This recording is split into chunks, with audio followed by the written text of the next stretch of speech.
Assalomu alaykum, hurmatli talabalar. Bugungi ma'ruzamizning mavzusi bolalarni ratsional ovqatlantirish, emizish, qo'shimcha ovqat kiritish, emizish vaqti va uning tish rivojlanishidagi ahamiyati. Ma'ruzachi tibbiyot fanlari doktori, dotsent Po'latqulova Dilrabo Hamidova. Demak, tabiiy ovqatlantirish deganda nimani tushunamiz? Tabiiy ovqatlantirish bu ko'krak yoshdagi bolalarni ona suti bilan ovqatlantirish, bu tabiiy ovqatlantirish deb aytiladi. Ona sutining ajralish mexanizmini qaraydigan bo'lsak, sut bezining sut ishlab chiqarilishi 4 ta fazadan iborat. Ya'ni mammogenez, laktogenez, galaktogenez va avtomatizm. Ko'krak bezining anatomiyasi va fiziologiyasini olib qaraydigan bo'lsak, ko'krak bezi homilachi rivojlanishining 5-6 oyligidan rivojlanishni boshlaydi va bez hujayralari, sutli sinuslar, sut yo'llari, mushak hujayralari, areola va ko'krak uchidan iborat. Endi ko'krak bezining anatomiya va fiziologiyasini olib qaraydigan bo'lsak, demak, prolaktin moddasi gipofizning oldingi qismida ishlab chiqariladi va bu sut hosil qiluvchi hujayralarni aktivlashtiradi. Ya'ni buning ishtirokida sut hosil bo'ladi. Bola onani emgandan so'ng ishlab chiqariladi, keyingi emizishda tayyorlash uchun kerak. Oksitotsin moddasi bu gipofizning orqa qismidan ishlab chiqariladi va alveola atrofidagi miopitelial hujayralarni qisqarishini kuchaytiradi. Sut oqimida ishtirok etadi va bola onani emizishidan oldin va emish vaqtida ishlab chiqariladi. Ya'ni sut ajralishini kuchaytiradi. Bola tomonidan ko'krak suti bilan ovqatlantirishga doir qarshi ko'rsatmalar bor va bularga bola ahvolining og'irligi, ya'ni tug'ruq jarayonida bola travma bilan tug'ilgan bo'lsa, bolaning og'ir chala tug'ilishi bo'lsa, miyada qon aylanishining buzilishi bo'lsa, bolaga ona sutini emizish mumkin emas. Va bolada genetik kasalliklar, ya'ni fenilketonuriya, galaktozemiya kabi kasalliklar bo'lsa, demak, bunday vaqtlarda ham ona suti mumkin emas. Chunki masalan, fenilketonuriya kasalligini oladigan bo'lsak, bu kasallikda fenilalanin 4 gidroksilaza fermentining yetishmovligi natijasida fenilalanin tirozinga aylanmaydi va natijada qonda orqa miya suyuqligida fenilalanin va uning oraliq mahsulotlari paydo bo'lib, miyaga toksik ta'sir ko'rsatadi. Ikkinchi kasallik galaktozemiya kasalligida galaktoza 1 fosfat uridil transferaza fermentining yetishmovchiligi natijasida galaktoza glyukozaga aylanmaydi va natijada organizm sutni ko'tara olmaydi. Ya'ni bu kasallikning klinikasi bolaga sut bilan emizishdan keyin yarim soatdan keyin demak paydo bo'ladi va bu bolada qorinning damlashi, qusish, qayt qilish, ich ketishi bilan kuzatiladi. Shuning uchun bunday kasalliklarda ona suti mumkin emas. Demak, ona tomonidan ko'krak suti bilan ovqatlantirishga doir qarshi ko'rsatmalarga AIDS kasalligi, ya'ni SPID kasalligi kiradi, gepatit B va C, tuberkulyoz, buyrak va yurak yetishmovchiligi, sitostatiklarni qabul qilish va onada psixoz yoki psixik kasalliklar bo'lganda, demak, ona tomonidan ko'krak suti bilan ovqatlantirishga doir qarshi ko'rsatma hisoblanadi. Endi ona sutining afzalliklari haqida gapiradigan bo'lsak, ona suti bolaning o'sishi va rivojlanishida muhim hisoblanadi. Tashqi muhit zararli omillarga qarshilik ko'rsatishda yordam beradi. Tez hazm bo'ladi. Bolada immun tizimining shakllanishida o'rni juda ham katta. Ona va bola organizmi o'rtasida biologik va psixologik bog'liqlikni namoyon qiladi. Bulardan tashqari, ona suti steril, ona suti tekin, bolaning nerv psixik rivojlanishini ta'minlaydi. Onaning salomatligi saqlanadi. Agar ona qanchalik bolasini sut bilan emizsa, onada mastit, onkologik kasalliklar, sut bezi, bachadon, tuxumdonlar o'smasi kam uchraydi. Yiringli septik kasalliklarni oldini oladi ona suti. Chunki ona sutining tarkibida olimlar aniqlashgan laktofilitsin degan antibiotik bor. Ona sutining afzalliklari yana eng asosiy afzalliklardan biri bu homiladorlikni oldini oladi. Keyingi homiladorlikni oldini oladi. Ya'ni bolani ko'p emizish follikulostimullovchi va luteiniziruvchi gormonlarning ajralishiga sabab bo'lib, bu ovulyatsiya va menstruatsiyaning kamayishiga olib keladi.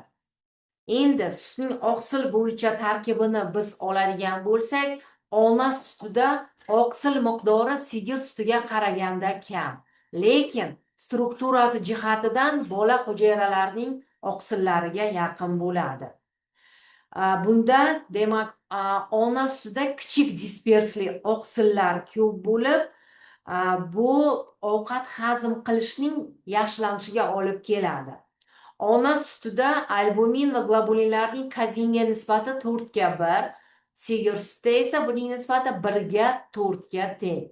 Ona suti tarkibida taurin aminokislotasi bor. Bu taurin aminokislotasi neyroaktiv xususiyatga ega bo'lib, ona suti bilan ovqatlantirilgan bolalarning aqliy rivojlanishi boshqa bolalarga qaraganda yuqori bo'ladi.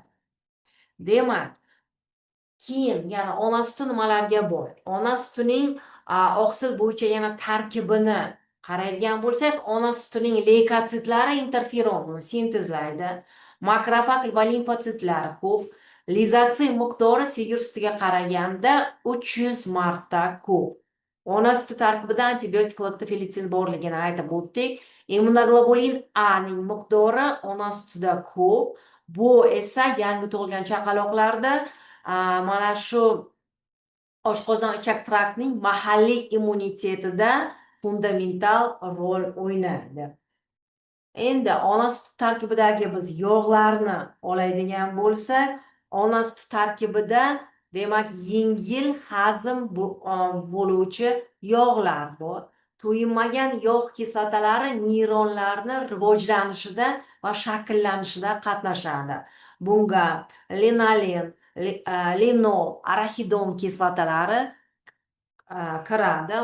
Bu kislotalarning miqdori ona sutida sigir sutiga qaraganda 4 marta ko'p bo'ladi. Ona suti tarkibidagi yog' sigir suti tarkibidagi yog' bilan bir xil miqdori, demak bir xil, lekin ularni o'rtasidagi masalan ona sutida bir necha marta ko'p to'yinmagan yog' kislotalari bor. Demak, sigir sutida esa bular kamroq hisoblanadi.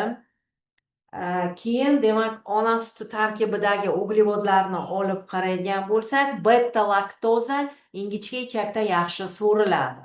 Ona suti tarkibidagi oligosaxaridlar bilan birga beta laktoza ichakning normal florasini stimulyatsiya qilib, patogen mikroorganizmlarni proliferatsiyasini kamaytiradi. Glyukoza va galaktoza organizm uchun muhim energetik manba bo'lib xizmat qiladi. Ulardan tashqari ona suti tarkibida mineral moddalar bor. Bu mineral moddalarga kalsiy va fosfor bor. Ona suti tarkibidagi kalsiy fosfor sigir sutiga qaraganda demak kam miqdori, lekin to'yinish miqdori ko'proq bo'ladi. Natriy ona sutida sigir sutiga qaraganda 4 marta kam. Agar bola sigir suti bilan ovqatlantirilgan bo'lsa chaqaloqligidan, demak sigir suti tarkibidagi natriyning ko'pligi keyinchalik bola 40 yoshdan oshganda unda gipertoniya kasalligining sog'lom ona suti bilan boqilgan bolalarga nisbatan 2-3 marta ko'p bo'lishi tajribalardan aniqlangan. Temir miqdorini olib qaraydigan bo'lsak, temir miqdori ona sutida 0,5 mg litrni, sutli aralashmalarda esa 1,5 mg litrni tashkil qilib, lekin bola organizmi tomonidan to'yinishi ona sutida 50%, sutli aralashmada esa 5% ni tashkil qiladi.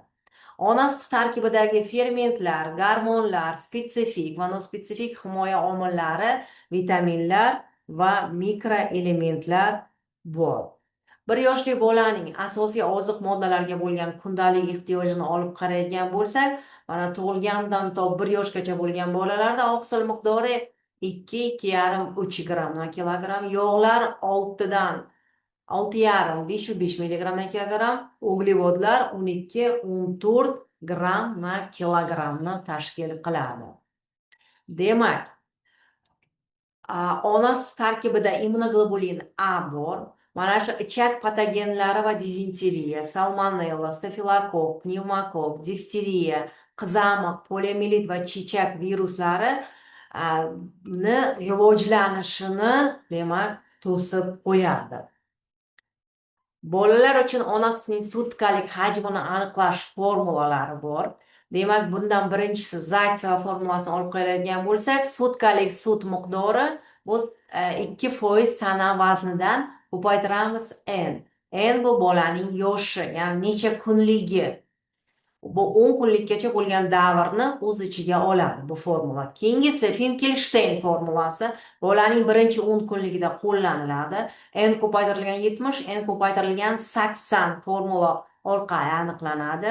Demak, N ko'paytirilgan 70 deganda bu tug'ilgan vaqtda bolaning tana vazni 3200 grammdan kam bo'lsa, N ko'paytirilgan 80 da tug'ilgan vaqtida bolaning tana vazni 3200 grammdan ko'p bo'lsa, demak bu formulalar ishlatiladi. Hajmiy usuli bor, Gebner-Cherny usuli. Demak, bu usul bo'yicha kerak bo'lgan sut miqdori bolaning yoshi va massasiga qarab aniqlanadi. Agar bolaning yoshi 2-6 haftalikkacha bo'lsa, bola tana vaznining 5dan 1 qismiga teng miqdordagi sutni emishi kerak bo'ladi. 6 haftalikdan 4 oylikkacha tana vaznining 6dan 1 qismini, 4-6 oylikkacha tana vaznining 7dan 1 qismini va 6-9 oylikkacha tana vaznining 8dan 1 qismini tashkil etadi. 1 yoshga to'lganda sutkalik ovqat miqdori 1000-1100 millilitrdan oshmasligi kerak. Masalan, bola 2 oylik bo'lsa, tana massasi 4800 gramm bo'lsa, chaqaloq sutkada massasining 6dan 1 qismiga teng miqdordagi, ya'ni 800 millilitr sutni emishi kerak. Agar 4800 grammda 6dan 1ni olsak, demak bu 800 millilitrni tashkil qiladi. Bulardan tashqari kaloriyalik, ya'ni energetik usul bor. Bola har 1 kilogramm tana vazniga sutkada olish kerak bo'lgan energiya qiymati, ya'ni 1 oylikdan 3 oylikkacha bo'lgan bolalarda, demak 120 kilokaloriya sutkasiga, 3 oylikdan 6 oylikkacha bo'lgan bolalarda 115 kilokaloriya sutkada, 6 oylikdan 9 oygacha bo'lgan davrda 110 kilokaloriya sutkada va 9 oylikdan 12 oylikkacha bo'lgan davrda 100 kilokaloriya sutkada demak sut qabul qilishi kerak. Qo'shimcha ovqat berish qoidalari. Demak, bola 6 oylikkacha to'laqonli faqat ona suti bilan emiziladi. 6 oylikdan keyin bolaga birinchi qo'shimcha ovqat beriladi. Va bu qo'shimcha ovqat berilganda albatta ona sutini davom ettirish kerak. Buning uchun bola vertikal holatda onasining qo'lida yoki quchog'ida berish kerak. Qo'shimcha ovqatni yarim choy qoshiqdan boshlab, asta-sekinlik bilan ko'paytirib borish tavsiya qilinadi. Qo'shimcha ovqat berilgandan keyin bola yana emiziladi. Qo'shimcha ovqat yangi tayyorlangan va konsistensiyasi qaymoqdek bo'lishi kerak va iliqligi 36-37 gradusni tashkil qilishi kerak. Birinchi qo'shimcha ovqat nimadan iborat? Sabzavotli pyure, ya'ni kartoshka va sabzini olib, suvda qaynatib, yaxshilab maydalab, 6 oylikning oxirigacha 50-100 millilitr, 7 oylikda 150 millilitr, 8 oylikda 170, 9 oylikda 180 va 1 yoshda 200 millilitr, ya'ni bu to'liq 1 stakanni tashkil qiladi. Mevali pyurelar 6 oylikda 50 millilitrdan, 7 oylikda 70 millilitr, 8 oylikda 50-70 millilitr, 9 oylikda 80 millilitr va 1 yoshda 90-100 millilitrni, ya'ni yarim stakanni tashkil qilish kerak. Sharbatlar 6 oyligida yarim choy qoshiqdan boshlab 6 oyning oxirida 30-50 millilitr, 7 oylikda 50-70 millilitr va 8 oylikda 50-70 millilitr, 9 oylikda 80 millilitr, 10-12 oyda 100 millilitrdan tashkil etishi kerak. Bu birinchi qo'shimcha ovqat edi. Endi ikkinchi qo'shimcha ovqat, ya'ni 7 oylikdan tavsiya etiladi. Bu guruchli, grechkali yoki manna budqalari bo'lishi mumkin. 7 oyning oxirigacha o'rtacha 50-100 millilitr bo'lishi kerak. 8 oylikda 100-150 millilitr, 9 oyda 180 millilitr, 1 yoshda 200 millilitrni tashkil qilishi kerak. Uchinchi qo'shimcha ovqat 8 oylikda beriladi. Bunga kefir, biolakt, yogurt kiradi. 7 oylikdan boshlab bolalarga 5 grammdan pishloq, ya'ni sir berishimiz mumkin va asta-sekinlik bilan bola 1 yoshga yetganda pishloqning miqdori sutkada, demak, 50 grammgacha oshirishimiz mumkin. Onaning rejimi va ovqatlanish tartibini aytadigan bo'lsak, homiladorlik davrida va tug'ruqdan keyin onaning to'g'ri ovqatlanishi homilaning shakllanishi va normal o'sishini ta'minlash imkonini beradi. Emizikli ona uchun tinch va qulay muhit bo'lishi kerak. Kuniga kamida 8-9 soat uxlash kerak va vaqtida dam olib, toza havoda sayr qilish kerak. Spirtli ichimliklar va chekish umuman iste'mol qilish man qilinadi. Oila uchun bolani ko'krak suti bilan oziqlantirishning afzalliklariga nimalar kiradi? Emizish bu oila uchun iqtisodiy jihatdan foydalidir. Chunki u oila byudjetining qo'shimcha xarajatlarini talab qilmaydi.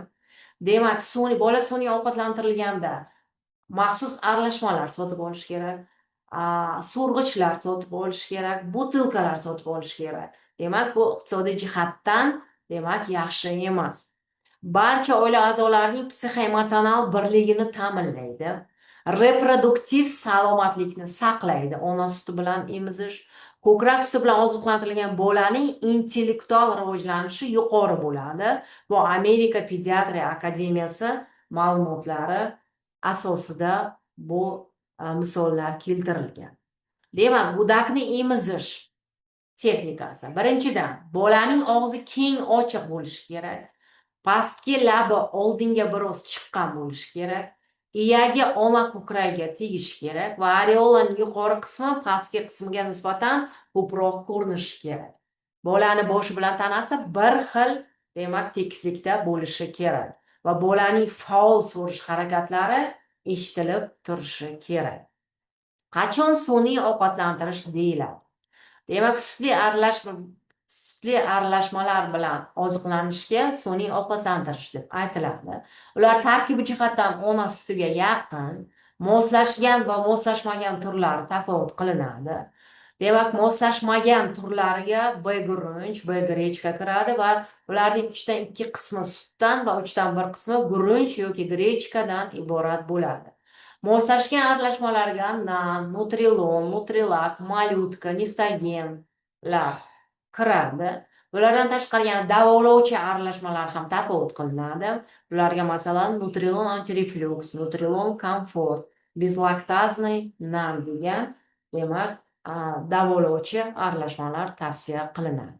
Qachon aralash ovqatlantirish deymiz? Agar bolaga ona suti yetmasa va ona suti bilan birgalikda moslashgan aralashmalar berilsa, aralash ovqatlantirish deyiladi.